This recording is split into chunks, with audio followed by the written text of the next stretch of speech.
Elisa, si quieres hacer la introducción y ahí partimos.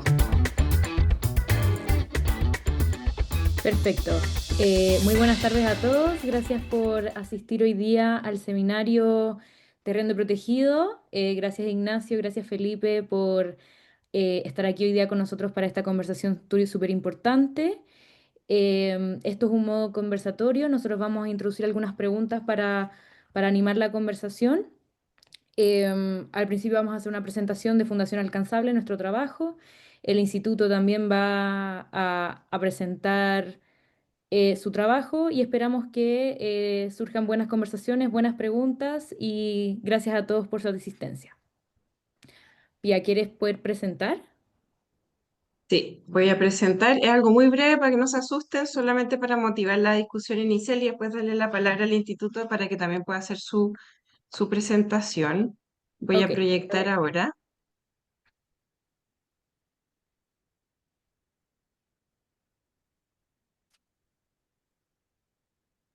Si me dan un segundo, por favor, que no me aparece todavía la presentación.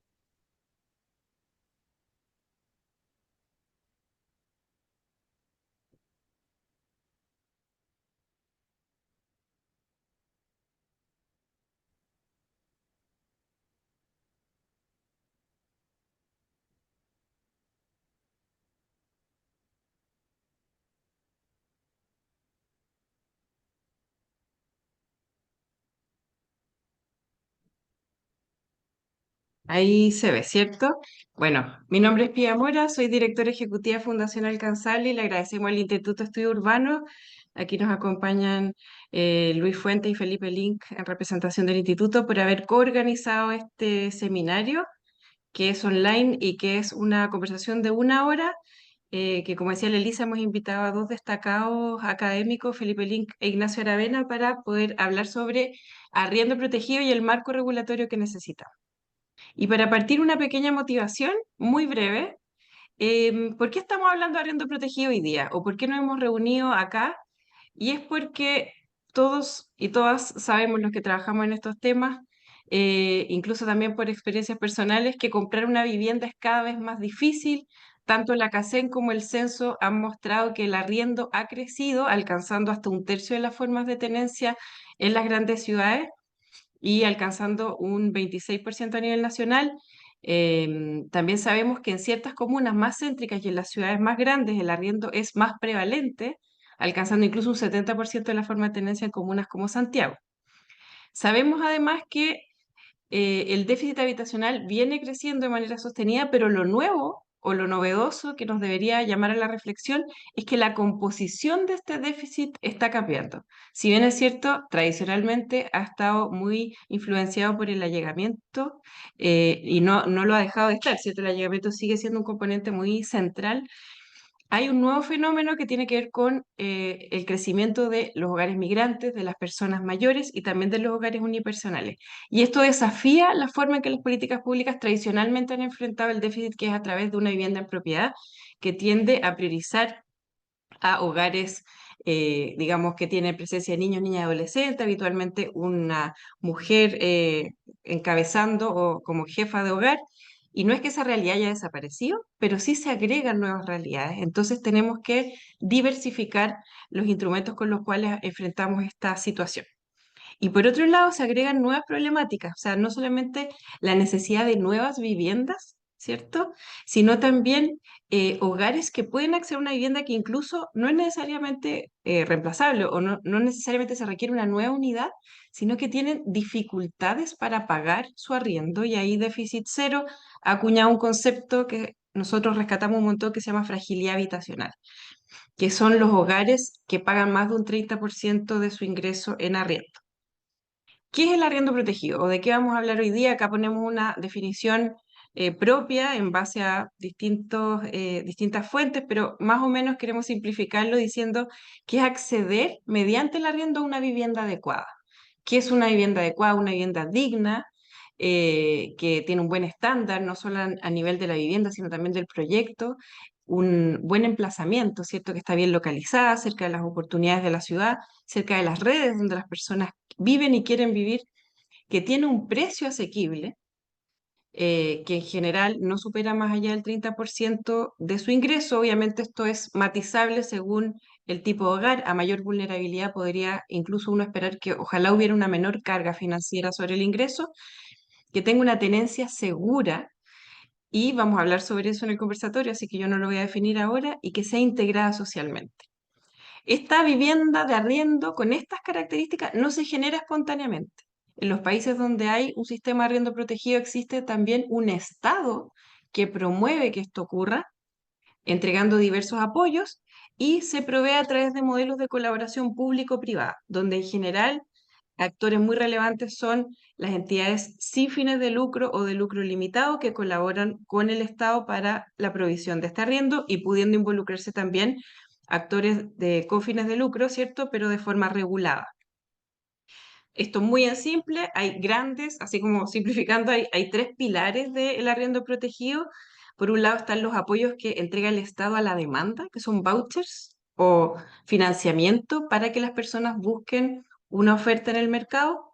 Está el apoyo a la oferta, es decir, el Estado se involucra en que exista una oferta especial de arriendo protegido que tiene estas características que mencionábamos antes, y para eso entrega diversos apoyos financieros, normativos, tributarios, exenciones, etc. Y por otro lado está el pilar de la gobernanza, de la definición clara de quiénes son los actores que participan en este sistema, cuáles son sus roles, etc. En Chile tenemos algo, no partimos de cero, ¿cierto? Existen los subsidios a la demanda desde el 2014 con el presidente Piñera. El subsidio de arriendo es una realidad en Chile que parte como el chao suegra. Existen apoyos a la oferta que surgen con el segundo gobierno de la presidenta Bachelet y que se intensifican bajo la siguiente administración, donde a través de la glosa 3 de la Ley de Presupuestos se han financiado vía subsidio y préstamos a tasa cero la generación de hasta 2.000 unidades de arriendo protegido o de viviendas de arriendo protegido o arriendo a precio justo, como le llama el gobierno actual, em, gracias a este aporte, ¿cierto? Y por otro lado, la gobernanza aquí todavía débil. ¿Y por qué estamos reunidos acá hoy día? Hay una motivación, que es una carta que elaboran Luis Fuentes, Felipe Link y Ricardo Truffello del Instituto de Estudios Urbanos, cuestionando el marco regulatorio que hoy día tenemos, ¿cierto? Que no es suficiente, que requiere perfeccionarse para promover el acceso a la vivienda adecuada por parte de las personas a través del arriendo. Entonces, eso es lo que venimos a conversar hoy día. ¿Qué es arriendo protegido? ¿Por qué es una buena idea? ¿Y qué marco regulatorio necesitamos para impulsarlo? Ese es el contexto, la motivación inicial. Ahora voy a hacer una presentación de 2 láminas de la Fundación Alcanzable y le voy a dar paso a Luis Fuentes, que va a presentar el Observatorio de Arriendo del Instituto de Estudios Urbanos.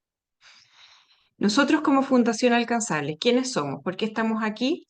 Somos una fundación que busca promover el bienestar de los hogares, la vida en comunidad y la cohesión social a través del arriendo protegido. O sea, entendemos el arriendo protegido como un medio para el logro de un fin que es un fin social. No lo vemos como binario o arriendo propiedad, lo vemos como complementario, ¿cierto? Y la forma en que se tiene que dar este arriendo es a través de un sistema que sea sostenible, económica y socialmente, y también colaborativa. Todos nuestros modelos de arriendo protegido incluyen tanto aportes del Estado como de privados y de la sociedad civil. Y las viviendas que generamos tienen las características de la vivienda adecuada, que son las especificadas más abajo. ¿Cuál es nuestro foco? Nosotros apoyamos a personas, a hogares que tienen subsidios públicos de arriendo y que no han podido ocuparlo. Nos referimos a los subsidios de arriendo regular y también de personas mayores y personas con discapacidad que han tenido una muy baja utilización, ¿cierto?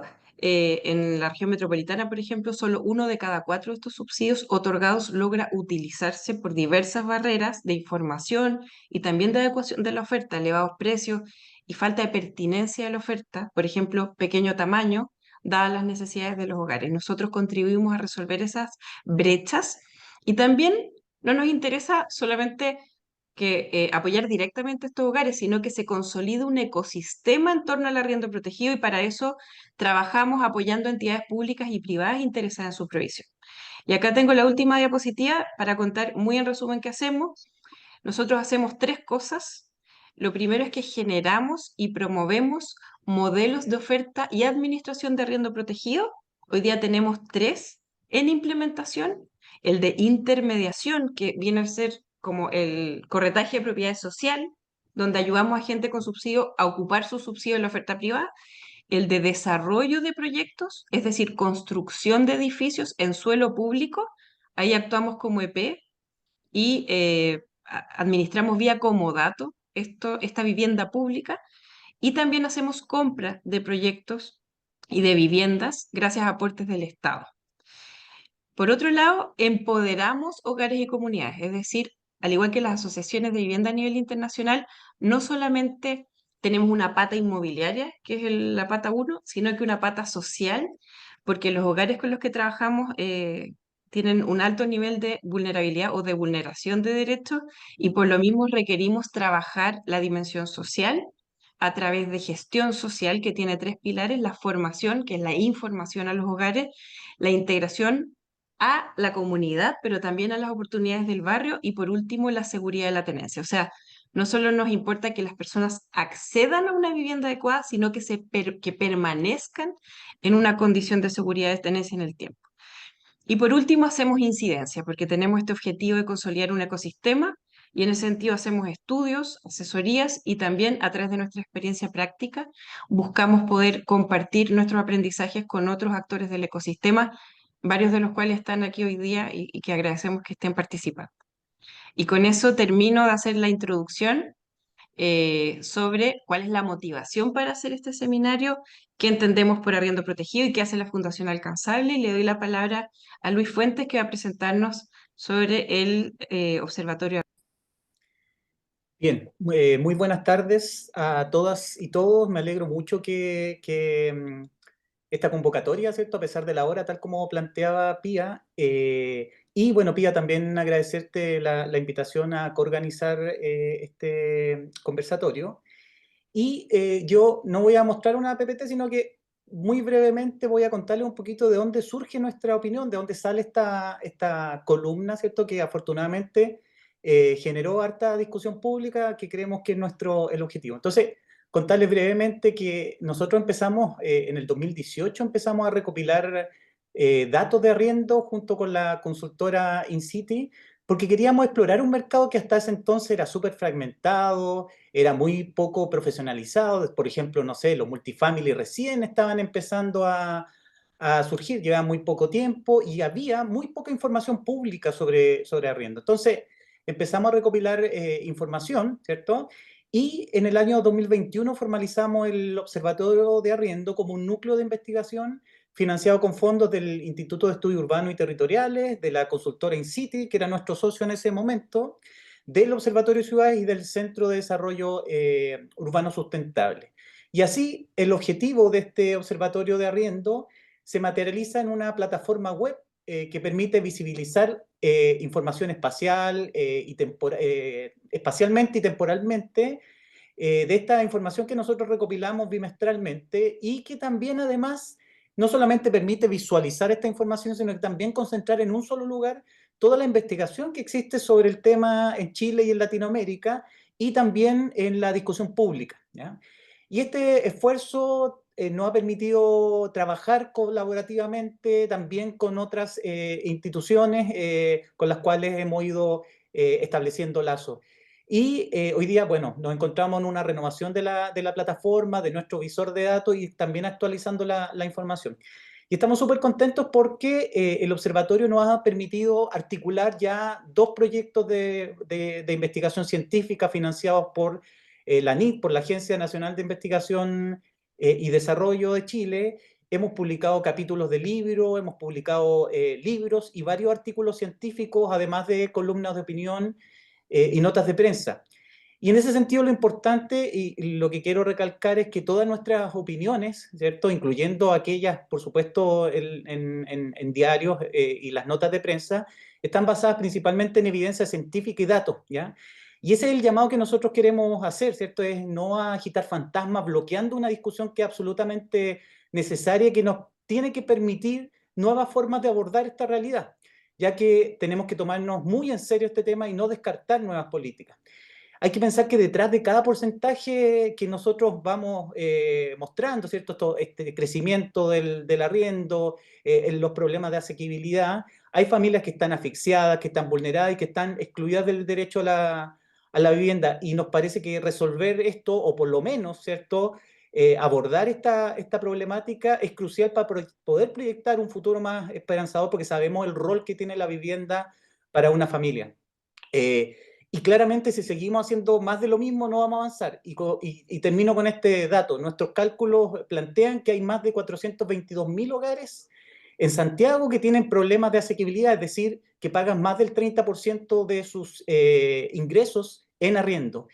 Y fíjense que el Ministerio de Vivienda y Urbanismo, a través del DS52, entrega anualmente alrededor de 4.000 subsidios de arriendo, es decir, el subsidio de arriendo tiene un alcance del 1%. Por lo tanto, a todas luces tenemos que discutir, tenemos que avanzar en políticas públicas porque, insisto, lo que venimos haciendo no nos sirve y no es capaz de abordar esta problemática. Eso, Pía, y bueno, con eso lo dejo y démosle pie a la discusión. Muchas gracias. Genial, muchas gracias, Lucho. Muy valioso el trabajo que hace el instituto en el tema. Y ahora vamos a volver a presentar a nuestros panelistas para quienes se incorporan recién a la conversación. Está con nosotros Felipe Link, que es académico del Instituto de Estudios Urbanos y Territoriales de la Católica. Muchas gracias por estar hoy día con nosotros. Y también le damos la bienvenida a Ignacio Aravena, Fellow in Real Estate Economics and Finance y subdirector del Máster en Economía Urbana de la LSI. Así que muchas gracias, Ignacio, también por estar. ¿Por qué están aquí Felipe e Ignacio? Porque efectivamente, como decía Luis, ahí se presentó un intercambio a raíz de este detonante que fue la carta desde los académicos del instituto. Se generó una entrevista después en el Mercurio de Ignacio, ¿cierto? Hablando de control de precios, luego Carlos Araya de la EPH respondió, también hablaron otros actores, entonces se generó un clima muy rico que no quisimos perder. Pero vamos a partir del principio. Antes de entrar ahí como a los detalles, nos gustaría partir de la base y quizás con la pregunta más inicial, pero ahí tanto para Felipe como para Ignacio. ¿Consideran ustedes que el arriendo protegido está avanzando en Chile? Porque estamos partiendo de una base que el arriendo protegido existe, por eso estamos conversando, pero queríamos validar con ustedes que eso sea así. ¿Y en qué sentido creen que está avanzando o que no está avanzando? Ahí Luis nos decía una cifra bien provocadora, que es la cobertura de subsidio de arriendo.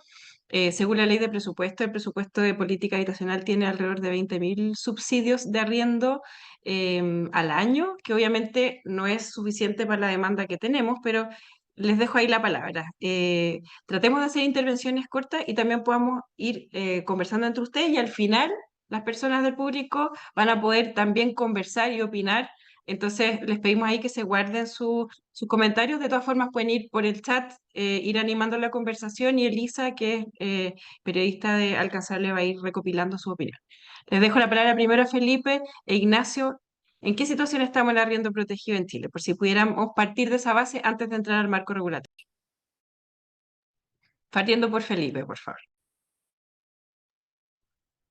Ya, gracias, Pía. Bueno, buenas tardes a todos y a todas. Veo que hay harta gente conectada, así que entretenido para poder conversar y plantear estos temas que son tan necesarios. Pues yo coincido con todo lo que se ha dicho en las presentaciones. Este es un asunto emergente que con el censo 2024 yo creo que ya es ineludible y nadie puede como invisibilizar un poco la importancia del arriendo, sobre todo con esta dispersión territorial que nosotros mostrábamos un poco a propósito de la columna y que está en algunos mapas por ahí en el Observatorio de Ciudades y en otros lugares dando vuelta. Hay una diferenciación territorial que es muy importante para poder entender estas cifras del arriendo. O sea, aquí no valen, creo yo, los promedios nacionales o de las áreas metropolitanas, sino que tenemos que entrar a mirar con un poco más de detalle y con un poco más de criterio espacial, urbano, territorial, cómo son estas distribuciones, porque como Pía también lo mencionaba, ¿cierto? En Santiago estamos ya en un 70% de personas o de hogares arrendatarios y en otras comunas superan el 50% con creces. Entonces es una realidad nueva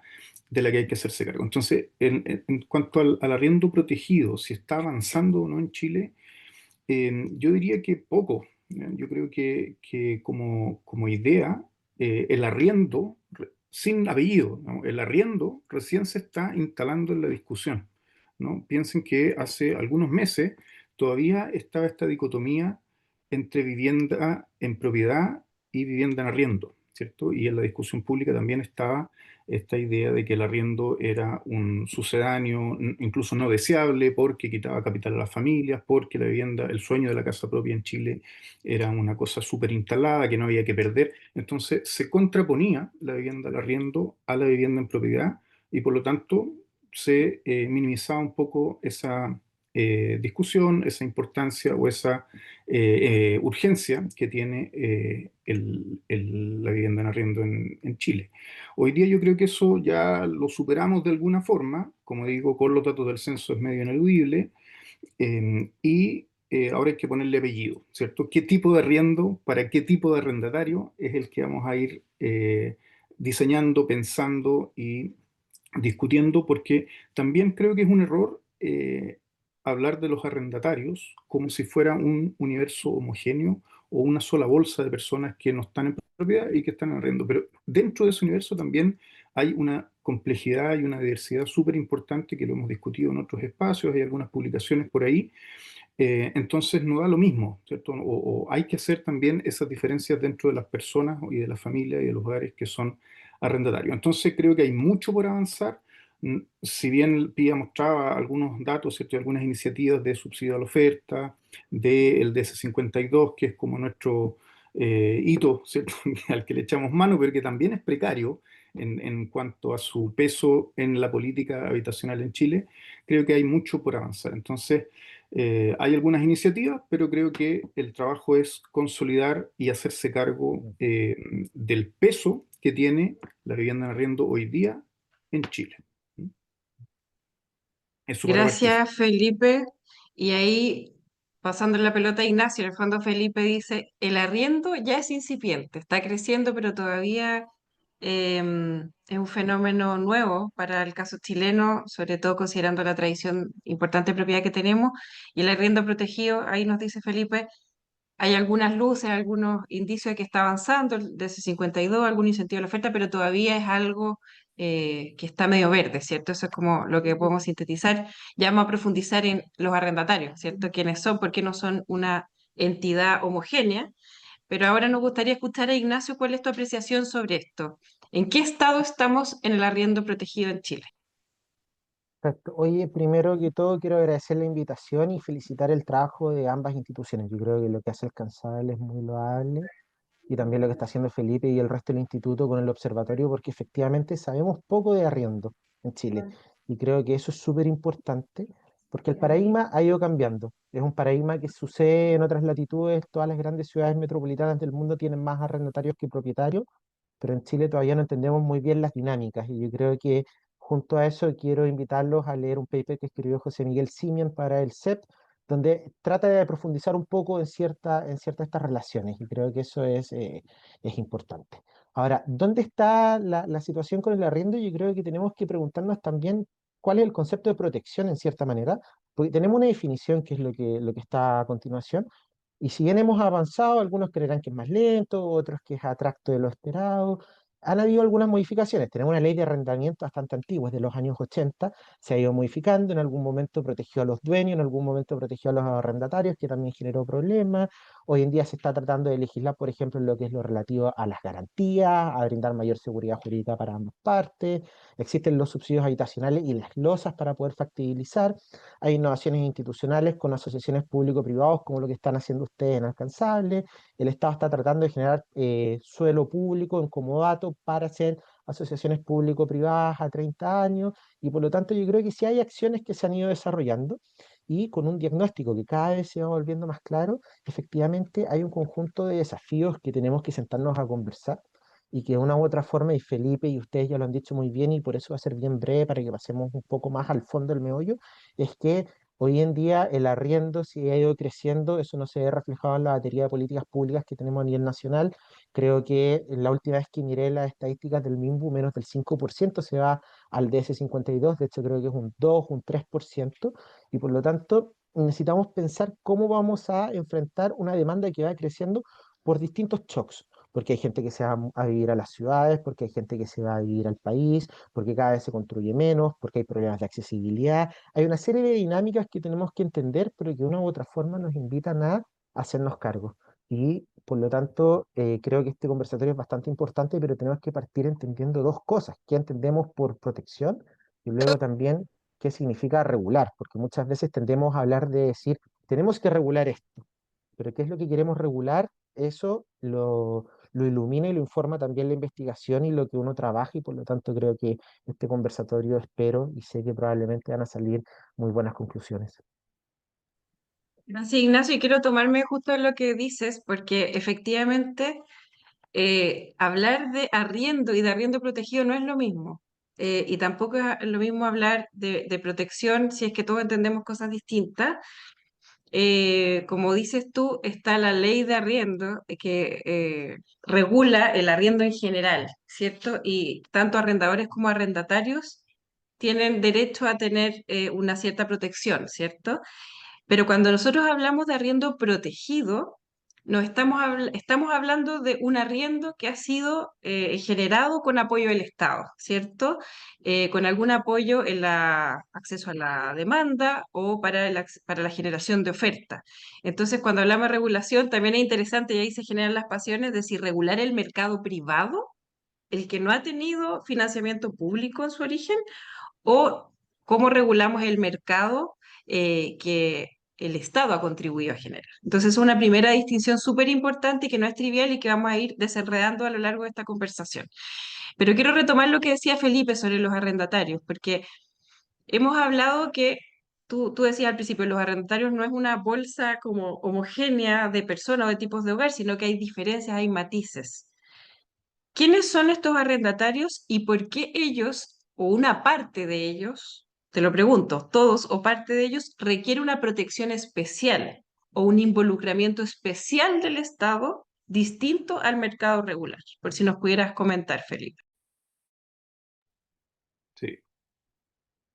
Yo creo que la distinción que hace Pía de el arriendo protegido en función de si hay recursos públicos involucrados o no, o si se trata de proteger, entre comillas, o de regular el mercado general entre privados del arriendo, es una súper distinción, ¿no? Y ahí es donde quizás uno podría estar, o hay más consenso en que en la medida en que hay recursos públicos destinados, la regulación es como más evidente, y en el otro lado de la distinción a lo mejor es más discutible. Ahora, mi opinión es que incluso en el mercado general lo que tenemos hoy día es una desregulación. O sea, es desregulación en el sentido no que no exista nada, por supuesto que hay una ley de arriendo, por supuesto que hay una relación más o menos formal entre partes que se ponen de acuerdo para arrendar, ¿cierto? Pero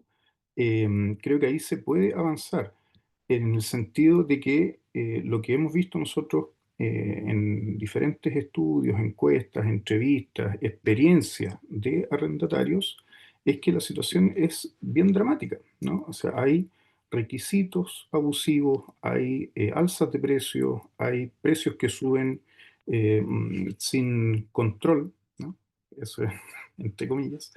Eh, son cosas que deberíamos poder supervisar de alguna manera. Hay condiciones de habitabilidad, por ejemplo, que también son bien precarias. eh, y todas esas dimensiones creo que no pueden dejarse como al libre, a la libertad total de una situación en que dos partes se encuentran en un acuerdo privado donde no son equivalentes en cuanto a poder, en cuanto a capacidad de toma de decisiones. Entonces yo creo que por un lado el mercado general necesita cierta supervisión, necesita ciertos como márgenes, y por otro lado el mercado de arriendo protegido que está un poco más avanzado, más que mayor control o mayor regulación o más como fortaleza en ese sentido, creo que lo que necesita es crecer, ¿no? Creo que todavía lo que tenemos es algunas iniciativas incipientes, algunos fondos por glosa, y esto debería, creo yo, convertirse en una política más integral de arriendo protegido, de arriendo seguro, de arriendo subsidiado, no sé cómo quieran ponerle, pero como una parte integral de la política habitacional, más o menos equivalente a la proporción que se supone que va a atender. O sea, Ignacio decía, en el presupuesto del MIMBU es un 2 o 3%, y estamos hablando de que la necesidad hoy día superó con creces esa situación. Entonces, si queremos fortalecer el instrumento de arrendamiento desde las políticas públicas, yo diría que más que rigidizarse o de que establecer más controles o regulaciones, es crecer en proporción. Y por el otro lado, hacerse cargo de estas otras dimensiones que a veces son medias invisibles en la relación entre privados, pero que afectan dramáticamente, como decía Lucho, a las familias, ¿no? Que son las condiciones, que son las discriminaciones, que son las condiciones de habitabilidad, que son los plazos, ¿cierto? Y la certeza o la seguridad de la tenencia en términos de poder contar con esa vivienda y no estar con esa incerteza en la habitabilidad, digamos. ¿Mm?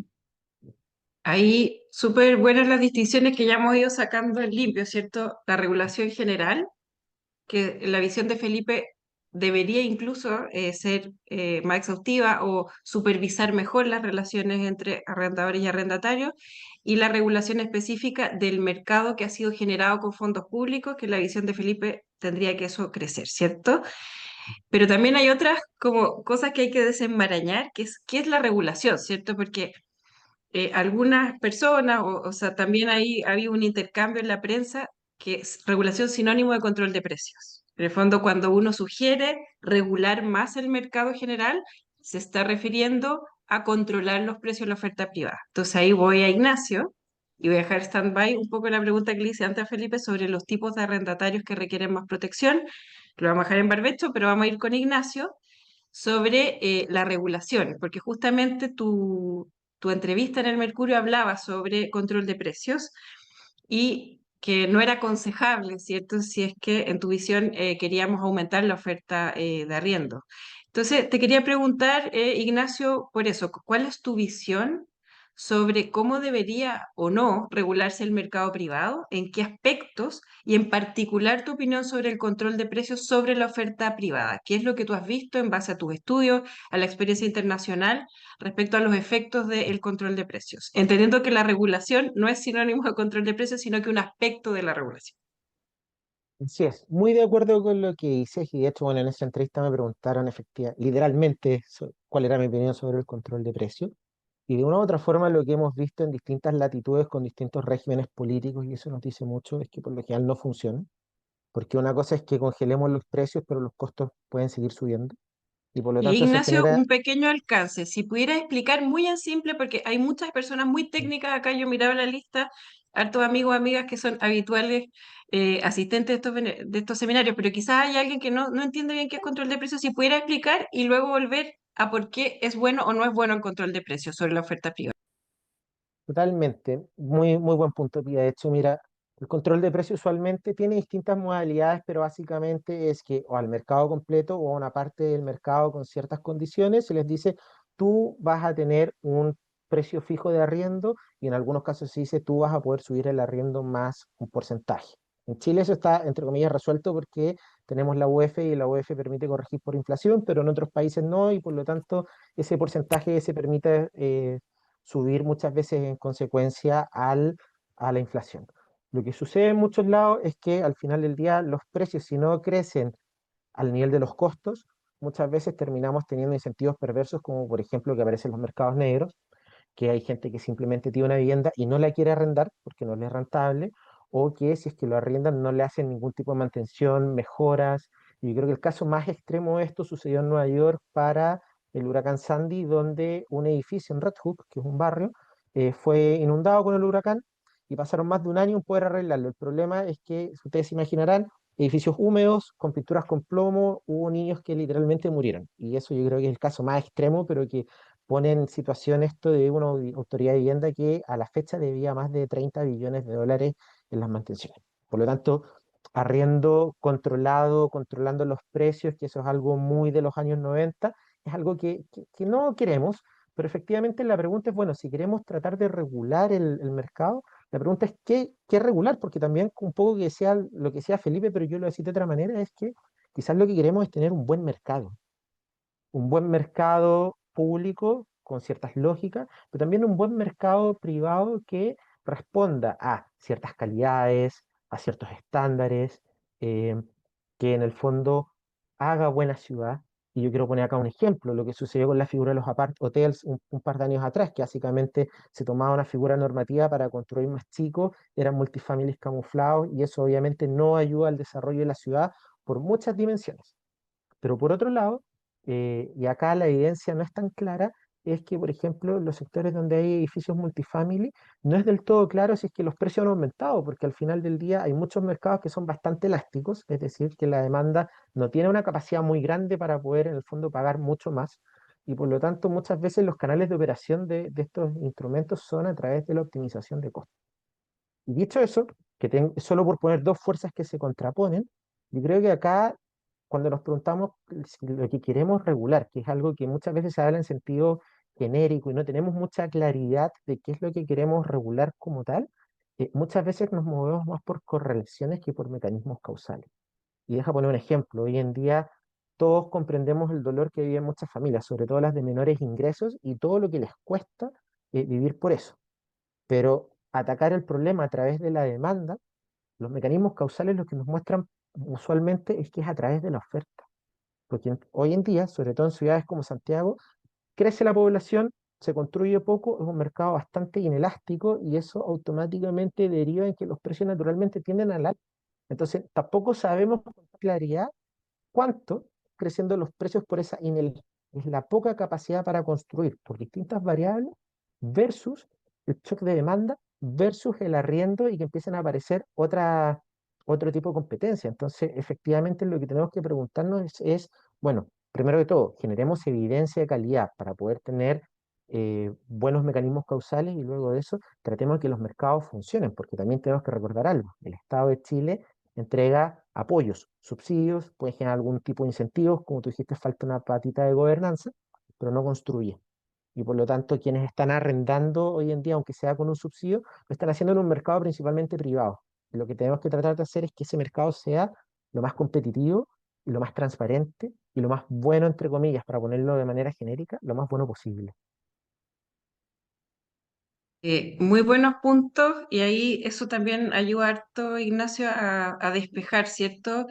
Em, Tú dices, la mayor cantidad de la demanda hoy día que arrienda en el mercado privado, entonces tiene sentido aumentar la oferta a la que pueden acceder esos hogares, pero también nos pasa, y estoy ahí poniéndome en la visión de la fundación, ya tiro te doy la palabra, Felipe, que efectivamente nosotros vemos que hay una oportunidad en el mercado para que personas que requieren mayor apoyo o protección arrienden, por ejemplo, usando sus subsidios de arriendo, pero la oferta privada no siempre es pertinente a las necesidades de los hogares de menores recursos en particular, e incluso alguna clase media, en el sentido que los ingresos que tienen no les alcanzan para arrendar incluso considerando el aporte del Estado, de este voucher a la demanda, y las tipologías que ofrece el mercado, que son principalmente de un dormitorio, tampoco necesariamente se ajustan a las necesidades de las personas. Entonces ahí tenemos como un desafío de cómo hacer que se robustezca el mercado privado, la oferta privada, pero también cómo generar oferta especial para estos hogares que el mercado privado no está generando por sí solo y que requiere de un empujón o de un impulso del Estado a través de regulación, a través de incentivos económicos también. Y ahí le vuelvo la pregunta a Felipe sobre cuáles son estas personas y cuáles son estas necesidades y si se pueden satisfacer estas necesidades en el mercado privado o hay que regular más el mercado privado y si eso es excluyente o no, o se puede hacer en paralelo de fortalecer el mercado que se genera con aportes del Estado. Y ahí te devuelvo la palabra y después seguimos conversando ahí también con Ignacio. Pero dale, Felipe. Sí. Gracias, Pia. Bueno, yo creo que son hartos, o sea, son hartos temas, ¿no? Un montón de dimensiones acá que probablemente no las vamos a alcanzar a abordar todas, pero ya la conversación tiene ese valor. Yo creo que efectivamente la generación de oferta es una dimensión súper importante en la que hay que avanzar más decididamente con las iniciativas que se han hecho hasta ahora. Yo creo que son son buenas. Esas alianzas público-privadas, ese rol del Estado de apoyar generación de oferta especial, porque como dice la PIA, efectivamente incluso la tipología arquitectónica, digamos, ¿no? Como el tipo de vivienda que se construye, a veces no está dialogando de buena manera con las necesidades de ciertos perfiles de arrendatarios.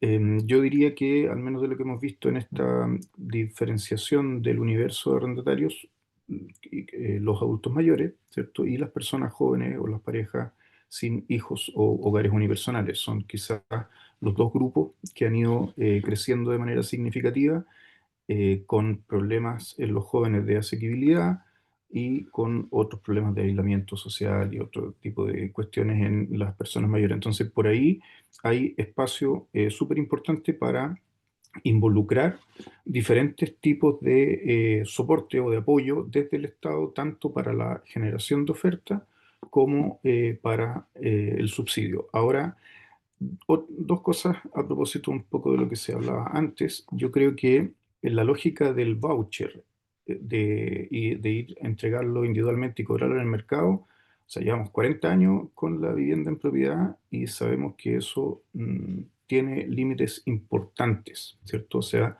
no basta con entregar un voucher y que las personas individualmente vayan a canjearlo en el mercado. Yo creo que ahí necesitamos complejizar la mirada y poder entregar otro tipo de mecanismo, otro tipo de soluciones más allá de esa relación como voucher vivienda que está disponible, porque no está disponible, y en arriendo menos. O sea, parte de las dificultades de la adjudicación, de la aplicabilidad, de la activación de los subsidios entregados del DS-52 tiene que ver con la oferta, ¿no? Entonces, en mi opinión, no vale tanto ese par voucher-mercado, ¿no? Sin eliminarlo, por supuesto, sí, yo creo que es un instrumento válido, pero no puede ser ese solamente el mecanismo. Y lo otro sobre la regulación, que es como lo que da pie a toda esta cuestión, que es interesante porque cuando nosotros hablábamos de regulación y supervisión, no es que estuviéramos hablando de controlar los precios, ¿no? Como en general a todo el mercado, imposible, ¿cierto? No se trata de eso. Pero sin perjuicio de eso, tampoco creemos que es una cuestión de los 90 o anticuada o que no tenga ciertas potencialidades en algunos casos específicos, sobre todo con una perspectiva territorial, ¿cierto? Ciertas zonas, por ejemplo, perfectamente podrían tener algunos mecanismos de control tipo estos porcentajes que habla Ignacio, que en algunas partes se aplican. En Alemania, que es algo que conversábamos antes, por ejemplo, eso está totalmente vigente y funciona bien, ¿cierto? Que es hasta un 10% de los precios de ciertos sectores o ciertas zonas. Ahora, ¿qué es lo que yo creo que falta ahí y que es parte de este paquete de supervisión, información, evidencia, construir mejores mercados, regulación en un sentido así como muy general? Es información, ¿cierto? Del mercado arriendo no sabemos prácticamente nada, ¿verdad? Es muy difícil obtener datos masivos sobre en cuánto se están arrendando las propiedades, qué tipos de propiedades, cuáles son los perfiles de arrendatarios. No tenemos ese conocimiento. En otras partes también existen estos registros obligatorios, por ejemplo, que nosotros proponíamos por ahí, en el que, por último, el mercado se hace más transparente, ¿no? Y las personas que van a arrendar determinada propiedad en determinado sector saben cómo es que se comporta esa situación, a qué pueden optar, a qué no, sin ni siquiera entrar en el control o los precios que se están cobrando ahí. Entonces creo que el punto de partida es información y disponibilidad de información para todos los actores involucrados, para a partir de ahí empezar a construir mecanismos, sean del Estado, sean desde el mismo mercado privado. Súper claro, Felipe, y voy a volver con Ignacio y después voy a abrir un espacio para contestar preguntas del público y luego cerrar con ustedes también. Pero ahí, Ignacio, volviendo a tu punto de la oferta, como aumentar la oferta, ¿cierto? Tú bueno, tienes una experiencia vasta en temas de planificación. Entonces, la regulación no solamente son las leyes de arriendo, sino también la regulación de cómo crece la ciudad, ¿cierto? De los instrumentos de planificación territorial y cómo esos instrumentos potencian la generación de esta mayor oferta, que hoy día está medio trabada por algunos planos reguladores, ¿cierto? Que no permiten la densificación en zonas que tienen condiciones para ser densificadas porque tienen buena accesibilidad a transporte, etcétera. Y ahí te quería preguntar, desde tu experiencia, nuevamente desde la experiencia internacional, pero también lo que ves en Chile, ¿cómo se podría potenciar la generación de oferta considerando las herramientas disponibles en los instrumentos de planificación? Oye, muy interesante el tema. Me voy a volver un minuto antes a algo que tú mencionaste y que Felipe esbozó, y de hecho lo voy a conectar con lo que tú me estás preguntando ahora. Pero de una u otra forma, acá efectivamente una cosa son los subsidios y otra cosa son los incentivos. Y el tema es que muchas veces podemos tratar de, por ejemplo, tratar de proteger los precios de la forma que sea, pero esto tiene un costo de oportunidad, porque al final del día, si lo limitamos de alguna manera, puede que no sea tan viable. Y de hecho, por ejemplo, en Nueva York, para hacer vivienda con arriendo protegido bajo las definiciones de allá, es un conjunto de instrumentos financieros, instrumentos normativos, de exenciones tributarias, porque al final del día, si yo no puedo permitir que los precios suban un cierto control, yo tengo que relajar, por ejemplo, los impuestos. Ahora, eso termina pasando que igual no se sigue construyendo tanto, y por lo tanto acá hay un tema que muchas veces nos enfocamos en los precios, y los precios, haciendo la analogía con la enfermedad, esto es como la fiebre, porque si al final del día cambiamos el termómetro, para que en el fondo lo midamos distinto, no va a desaparecer el problema de fondos, y podemos tener fiebre, pero al final del día, para poder tratar de mejorar esto, tenemos que atacar las bases de la enfermedad, y en este caso tenemos poca oferta, tenemos presiones migratorias, y no me refiero a la inmigración, me refiero a gente mudándose a las ciudades, tenemos baja inversión, tenemos problemas de crecimiento. Muchas veces miramos la curva y que los precios cada vez están más altos, pero la realidad es que llevamos 10 años creciendo un 2%, y este dato es bastante importante porque hace 10 años las tasas estaban a los precios de hoy en día, y de una u otra forma el problema de accesibilidad no era igual, y por lo tanto acá también tenemos que pensar en cómo esto es parte del relato del crecimiento y el desarrollo económico que tiene que tener un país, porque al final del día necesitamos tener mecanismos.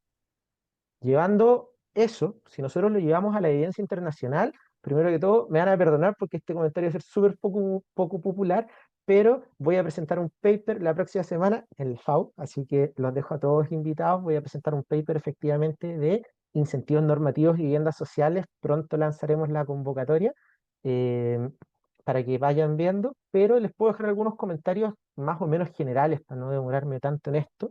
Pero primero que todo, y como tú bien decías, es necesario ecualizar bastante bien los instrumentos. Si es que nosotros generamos un instrumento y este no es económicamente viable, nadie lo va a tomar. Y yo creo que el caso más icónico lo podemos tener en Chile, lo que sucedió con Renca, la zona de renovación urbana. Muy bueno el diseño, pero había un problema, a mi parecer, que era estacionamientos uno es a uno. Un estacionamiento, para los que son arquitectos, saben que el estacionamiento más los espacios comunes son más o menos 25 metros cuadrados. Si el costo de construcción en subterráneo eso es 10, 12 UF, estamos hablando de 250, 300 UF de costo, y un estacionamiento en una vivienda social vale 150, 200. O sea, cada estacionamiento que yo hago, pierdo plata. Si yo tengo que comprar el valor casco de una zona industrial, obviamente el valor a pagar por ese suelo no me da. Y por eso hoy en día se está modificando el plan regular. Y por lo tanto, la componente del cómo yo ecualizo ese incentivo, ese instrumento para hacer que las cosas sucedan como yo quiera, bajo la definición de política pública que esté tomando, que pueden ser distintas, necesito incorporar bien el mercado y entenderlo. Y por eso la rentabilidad es central. En Estados Unidos, por lo general, estos bonos de normativos que son el inclusionary zoning han funcionado, pero parcialmente, y han funcionado en márgenes intensivos, pero no extensivos. Se sigue construyendo donde mismo, solo que ahora con estos bonos se construye más. Pero en otras zonas donde se ha tratado de catalizar el desarrollo, no funciona. ¿Y por qué? Porque esto, como ustedes muy bien decían, no solo es una componente económica, también tiene otras componentes sociales, como por ejemplo que los dueños de las viviendas, aunque no nos guste aceptarlo, el nimbismo existe y pueden reclamar y votar en contra. En Estados Unidos el control ciudadano es bastante fuerte, y por lo tanto han habido proyectos que se han demandado simplemente porque cambian la imagen del barrio. Entonces, de una u otra forma, también hay que considerar la componente social y cómo se va desarrollando este incentivo para poder hacerlo. Pero además de eso, eh, Acá tenemos que pensar que por mucho que queramos algo, la planificación, que es una orientación, es una visión a largo plazo, no porque lo planifiquemos va a suceder. Y esto no solo me refiero al caso de Renca, sino que, por ejemplo, en algunos lugares en Estados Unidos, también en Inglaterra, se hace de manera obligatoria. Y lo que hacen es, si usted quiere tener el permiso de edificación en esta zona, yo lo voy a obligar a agregar viviendas con arriendo protegido.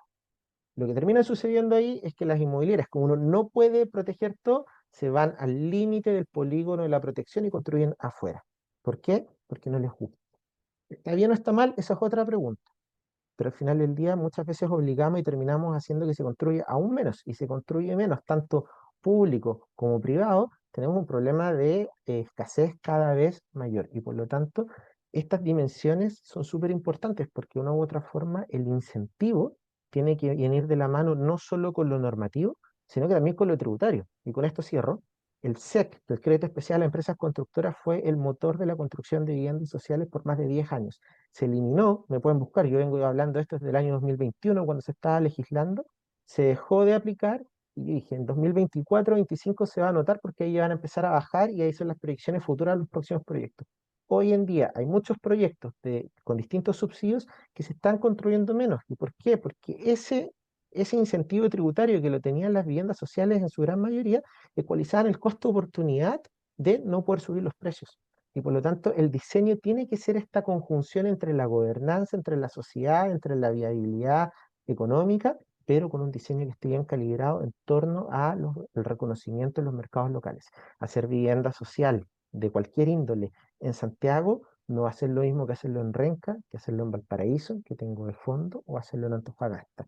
Y eso es algo que tenemos mucho espacio para la investigación porque no tenemos conocimiento claro de cómo son los mercados en sus dimensiones económicas. Puedo medir precios, pero nuevamente el precio es un mecanismo de información, no es la causa de muchas cosas. Súper, súper claro. Igual ahí es apasionante el tema para muchos, sobre los incentivos normativos, por ejemplo. Hoy día hay un proyecto de ley de planificación, ¿cierto? Impulsado desde la DDU del MIMBU, que propone densificar las zonas que están, por ejemplo, en torno a los corredores de transporte. Y también hay interesante a qué escala se hacen los incentivos, por si es a nivel de ciudad o solo a nivel comunal, porque obviamente si están en una comuna y no están en la otra, el incentivo para irse a donde no están existir, también depende del tipo de incentivo.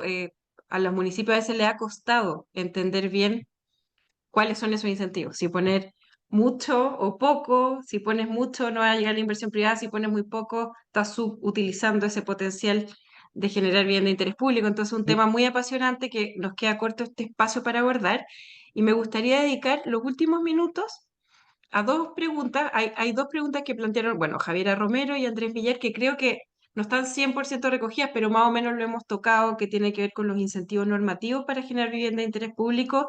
Javiera Romero agregaba el tema de la permisología, o sea, no solamente la ley, ¿cierto?, por un lado, o el instrumento de planificación, sino también la parte de gestión de los trámites, de cómo se facilita eso para incentivar la oferta. Pero me quedo con dos preguntas, una que es de Catalina Marchal para Felipe Link y una de Rosario López para Ignacio Aravena. Catalina Marchal pregunta sobre las problemáticas que tú has detectado sobre los efectos negativos sobre los arrendatarios, qué evidencia o qué estudios documentan esos efectos negativos. Y por el otro lado, para Ignacio, hay una pregunta, entendiendo que tu apuesta es más por destrabar la oferta a nivel general del mercado. Si crees tú que hay espacio para regular también a nivel general aspectos que afectan a los arrendatarios en general, como la duración de los contratos, los reajustes o también la obligación de tener contrato, que hoy día en Chile, de hecho, no es necesario, no es obligatorio tener un contrato de arriendo. Entonces, si estás de acuerdo que hay un espacio posible para una mayor regulación del mercado en general respecto a estos aspectos específicos que se preguntan acá en el chat. Entonces les dejo esas preguntas para cerrar a Felipe y a Ignacio. Estamos en la hora, les pido ahí 2 o 3 minutos a la audiencia a ver si nos acompañan esto antes de cerrar, para también pedirles una opinión pensando en el futuro como en las candidaturas presidenciales, qué mensaje les queremos dejar. Pero ahí si tienen 1 minuto, por favor, cada uno para responder a sus respectivas preguntas. Felipe. Gracias, Pia. Y le mando un saludo a la Cata que no la veo en el Zoom, pero gracias por la pregunta. Em, Sobre las consecuencias o dónde está eso documentado, yo creo que hay bastante evidencia de consecuencias negativas respecto del proceso de arrendar. Yo creo que ahí también falta una visión más cualitativa sobre qué significa estar en esta situación, cuáles son las dificultades que se enfrentan, cuáles son las consecuencias sociales de todos estos procesos. Algo de eso escribía Techo, ¿cierto? A propósito de toda esta conversación, respecto a lo que ellos han detectado de movimientos desde el arriendo hacia campamentos por una serie de dificultades. Y esa serie de dificultades no tenía solamente que ver con que fuera impagable, ¿cierto? O porque fuera un arriendo abusivo en términos de precio, sino que tenía que ver con un montón de otras condiciones, ¿no? Como de discriminación, como de requisitos que se van sumando en términos de niños, pareja, horarios para entrar y salir, o sea, unas condiciones que realmente, creo yo, no son las que queremos motivar, no son las que queremos como tener en un mercado o en una situación de habitabilidad o de habitación, pensando en el crecimiento que esto ha tenido. Entonces, si los riesgos de un mercado de arriendo como el que tenemos va a ser el movimiento hacia campamento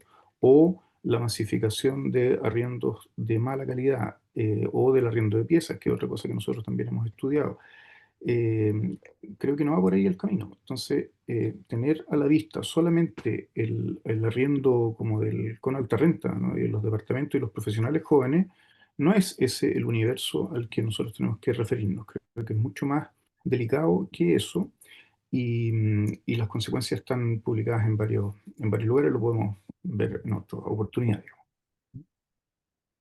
Gracias, Felipe. Y ahí le damos un minuto a Ignacio para responder la pregunta de Rosario, si hay mayor espacio para la regulación del mercado en general en los aspectos que ella especifica ahí en su comentario. Muy interesante la pregunta, Rosario, y quiero destacar algo que dijo Felipe al final, que al final del día es, bueno, en quiénes nos vamos a enfocar, porque de una u otra forma el gran problema que tenemos hoy en día no es el arriendo que es en contrato o con un multifamily, que hay una empresa a la que nos va a responder sobre ello, sino que son efectivamente los arriendos, por ejemplo, en un caserón donde se arrienda una pieza a una familia completa en condiciones bastante vulnerables y donde de una u otra forma al mes siguiente se les puede cambiar el arriendo, se les puede expulsar, hay mercados negros y por lo tanto la gran dificultad, y esto requiere un poder de fiscalización bastante alto y por eso es bastante difícil de hacerlo, tiene que ver con cómo en el fondo manejamos el mercado informal del arriendo.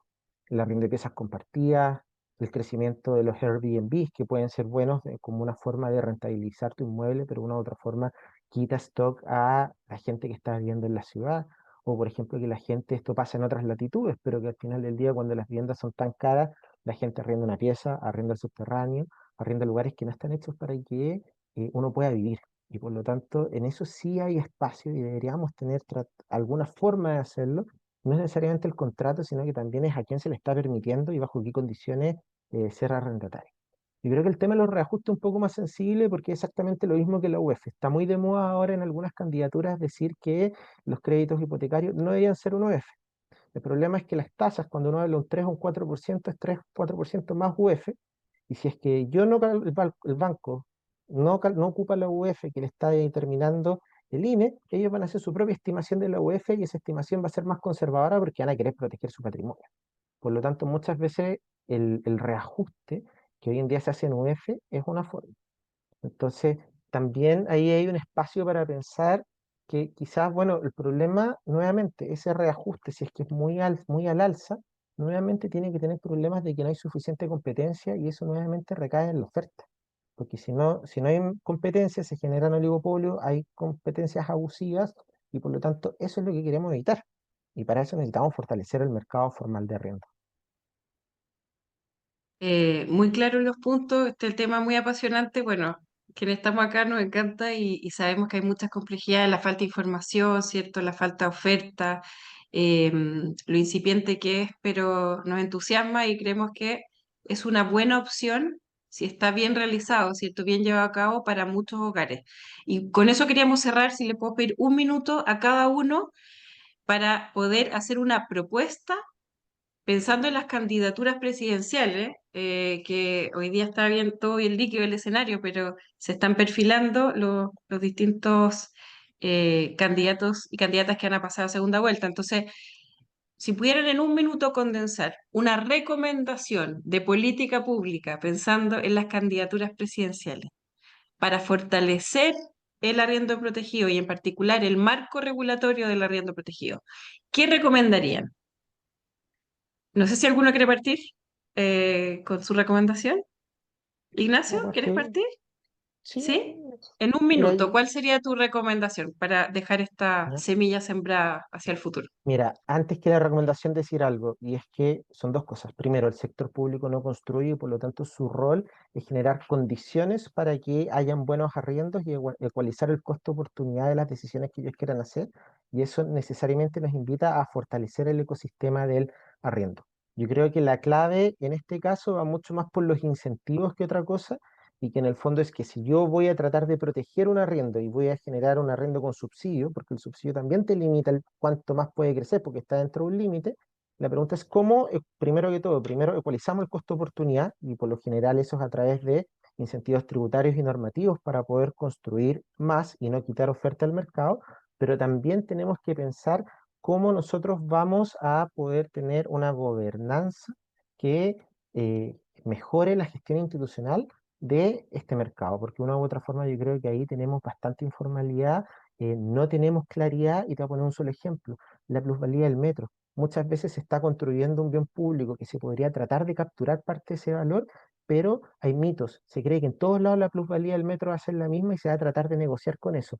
Mientras no tengamos claro cuál es el costo de oportunidad de hacer una vivienda con arrendo protegido versus con una que sea en el mercado por sí solo, por ponerlo de alguna manera, va a ser bastante difícil lograrlo y por lo tanto hoy en día necesitamos evidencia causal, mejor investigación, mejor información para poder tratar de generar los incentivos, cosa de que los privados, que son los que construyen, tengan todos los incentivos para poder querer incorporar en sus proyectos y donde nosotros queramos o planifiquemos, se pueda lograr esto. Si no sucede eso, es bastante difícil que cambiemos la inercia de lo que está sucediendo hoy. Súper. Entonces, si tuviéramos que simplificar el mensaje, incentivos para fortalecer la generación de oferta y fortalecer la gobernanza también para fortalecer o regular mejor el mercado informal y también generar más datos, más evidencia para la toma de decisiones. Esas serían tus tres grandes recomendaciones. Muchas gracias, Ignacio, y ahora le damos la palabra a Felipe y con esto vamos cerrando. Gracias, Pia. Yo diría tres cosas como ideas que se pueden integrar en un futuro plan, pensando en las presidenciales o en la política habitacional que necesita, yo creo, modernizarse, ¿no? Llevamos un poco, demasiados años con el mismo sistema, a pesar de algunas adecuaciones, pero básicamente la lógica predominante es la misma. Entonces, las tres cosas son diversificar la generación de oferta. Yo creo que la máxima de que el Estado no construye debe cambiar. Podría efectivamente involucrarse más de lo que lo hace hoy día. Hay algunos ejemplos. Lo malo es que esos ejemplos tienen una maraña como de instrumentos, programas y combinación de iniciativas que lo hace poco atractivo. Yo creo que eso se puede simplificar y a escala local podría cambiar un poco esa lógica, además de generar más y mejores incentivos a la generación de oferta, como ofertas especiales, un poco lo que planteaba Alcanzable a propósito del arriendo protegido, eso de todas maneras. Por otro lado, información, que es un poco lo que ha salido aquí en varias respuestas o parte de la conversación. Creo que en el caso del arriendo, la información es inexistente, es una caja más o menos negra de cómo opera y cuáles son como las tendencias, los patrones y el volumen de esta cuestión que con los datos del censo 2024 ya es, ¿cómo se llama? Me dupliqué, perdón, me empecé a escuchar yo mismo, que con los datos del 2024 ya es ineludible, por lo tanto necesitamos generar bases de información mucho más universales y accesibles para todo el mundo, tanto para la investigación, para la generación de evidencia y mejores políticas públicas, pero también para los usuarios. Y la tercera es la política habitacional que debería incorporar al arriendo en la proporción que le corresponde según los datos, Yo sé que han habido avances, el DC-52 se ha ido complejizando, el plan de emergencia habitacional involucró 20.000 viviendas para el arriendo, pero creo que eso todavía es insuficiente en la magnitud del fenómeno. Y por último, según lo que nosotros hemos visto, en los arrendatarios, nadie, o la gran mayoría, no está feliz con esa situación. O sea, la perspectiva, la expectativa de la propiedad está vigente más que nunca. Entonces también hay que encontrar mecanismos para ir avanzando hacia allá, el arriendo como una etapa transitoria, a lo mejor para una posterior propiedad, una diferenciación de los diferentes perfiles de arrendatarios según esa expectativa, pero como decíamos al principio, el universo de arrendatarios es complejo y por lo tanto no se trata, o es muy pequeño el porcentaje de arrendatarios que es por estilo de vida, por una decisión propia, por una cuestión de no estar amarrado a largo plazo. Eso que a lo mejor estaba como una hipótesis inicial, creo que no es así, sino que la expectativa todavía está vigente. Entonces encontrar los canales, los pasos y los instrumentos que nos permitan cómo hacer frente a esa realidad, yo creo que es un desafío para todos el futuro de la política estacional. Clarísimos los puntos, nos alargamos un poquito, pero creo que valió la pena porque estaba muy interesante la conversación. Sacamos hartas cosas en limpio, yo creo de los puntos en común, pero también de las diferencias legítimas que pueden haber en los temas sobre el rol del Estado, sobre la regulación del sistema general, sobre la importancia en la generación de oferta más allá de la oferta generada por el Estado. Y bueno, este espacio lo ponemos a disposición. No vamos a hacer solo este seminario, queremos repetir, hacer un ciclo de seminario. Hoy día tocamos más en profundidad la regulación, pero también está el tema del financiamiento, que es súper importante. Está conocer más a los arrendatarios, la nueva realidad que nos plantea el censo. Entonces, hay un montón de cosas que podríamos seguir explorando. Agradecemos mucho a quienes se conectaron, también a quienes han hecho comentarios. Ahí Felipe Vergara también habla del tema de gobernanza, incentivos y muchos agradecimientos en el chat.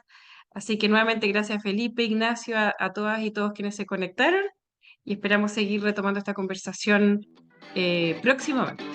Nos vamos a estar contactando para un nuevo seminario. Muchas gracias, que estén muy bien. Chao, Muchas chao. gracias.